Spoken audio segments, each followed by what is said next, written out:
Greetings, this is Mr. Baumgartner's biology class for the week starting 8/25. That's a Monday.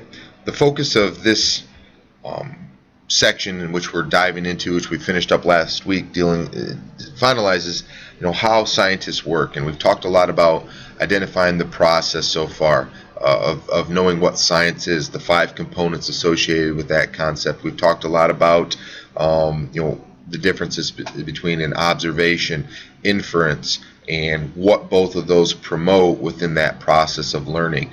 And one of the basic components we interact with when we're involved in a lab or some type of field experience includes the ability to communicate that information. And to be able to do that effectively, it has to be organized and formatted in a way where it can be understood. And a method of doing that is preparing a lab write-up. And this handout shows the basic components associated with that lab. It could be an experiment, it could be a field study, it could be anything in between those two things, but a basic process exists to help students. And this will follow much of what we talk about in the upcoming week. To begin with, we know that for an issue to be identified, it often requires an experiment, and the detail within that experiment helps define what occurs.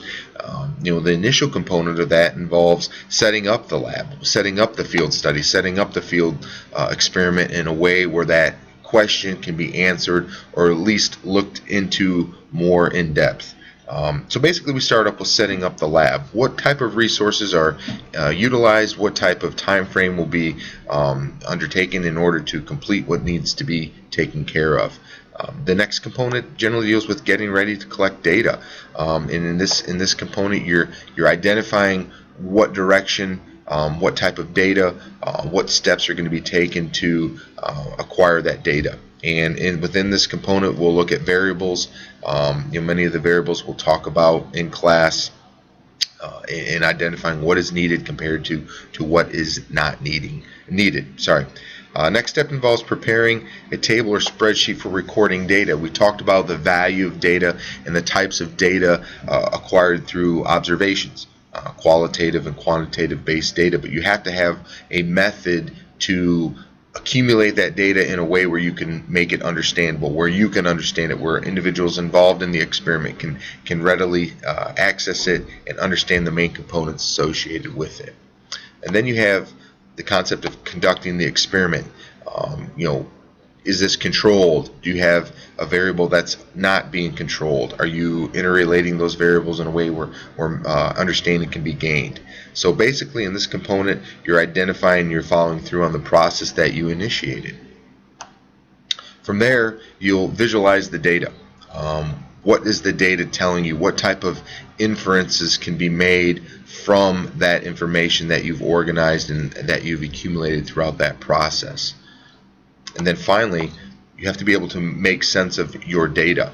And we'll continue to use this process as a way to finalize what we're trying to look at and what the objective of that experiment or field experiment or demonstration might be. So the initial component associated with this video is just to acclimate you or to get you used to the process. And what we're going to do in class is tie this process into what we've already learned about asking questions, forming hypotheses, setting up a controlled experiment, recording and analyzing our data, and finally drawing a conclusion. So we're going to use this sheet as a means to facilitate those types of things. But what I would like you to do with this video, and it's very simple, acclimate yourself with some of the headings that we've talked about. The value of setting up a lab, the ability to get ready to collect data. How are you going to organize that data once you collect it?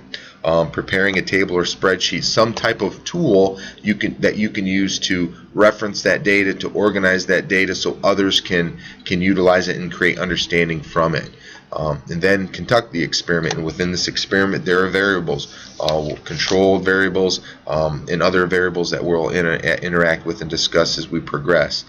Can you visualize the data? Once you have that, is that applicable? Is it expressed in a way where, once again, others can see it and utilize that information?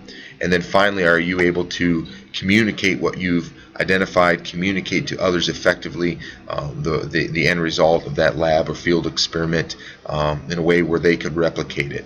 Once again, these are things that we'll talk about more in depth throughout class, but I will expect you to take a look at this sheet. I'll include it in this message and via this email, so you can acclimate yourself with this component, and we'll go from there.